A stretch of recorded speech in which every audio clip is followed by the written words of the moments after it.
Hello and welcome to Spiritually Speaking. Thank you for joining me again today. I decided to go outside. Let's hope the wind isn't too crazy. Anyway, today we're going to talk about a pearl drop that's going to lead into other ones, but it's about birthdays. And I was thinking of this because my daughter has two beautiful little girls and one is coming up on her first birthday. And my son has a very energetic, loving son and a beautiful little girl.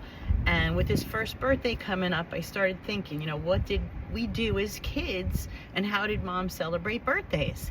And it was great because when you were in elementary school, mom would take you to either Zuber's Bakery or she'd take you to Wyckoff Bakery, and you got to pick out 2 boxes of cupcakes. So you had one for everyone in class, the teacher, and then you took them downstairs to like the secretaries, the principal, the nurse. Sometimes I even brought them for the ladies in the lunchroom. They loved that.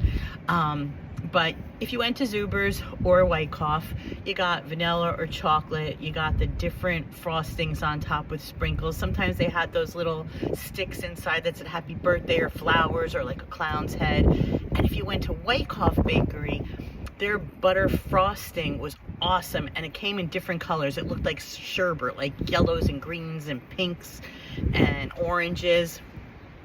Anyway, celebration of a birthday as a kid was great. Not only what you brought to school, but you had a party at home typically, and you had your friends over.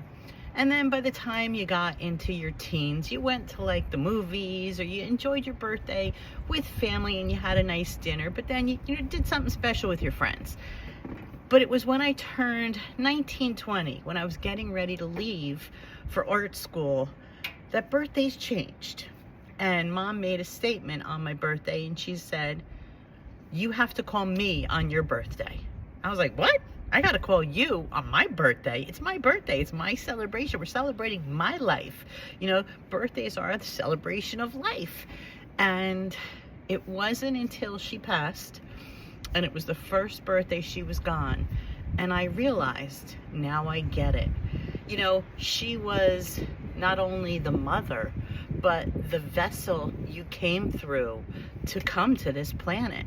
So we should say thank you to our mothers on our birthday for allowing us to come in and be here.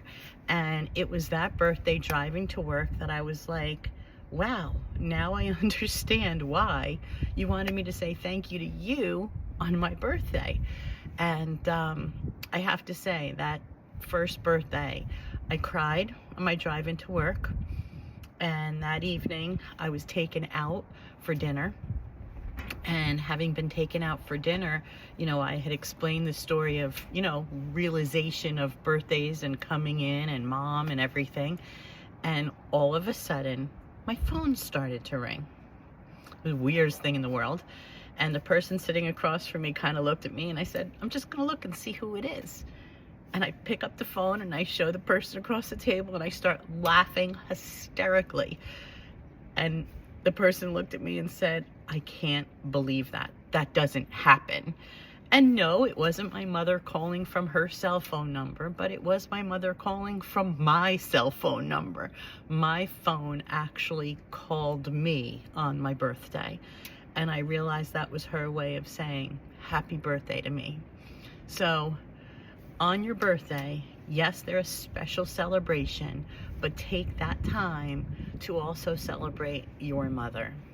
Now, this does lead into other things about birthdays and calendars and holidays, but I'm going to go inside for that.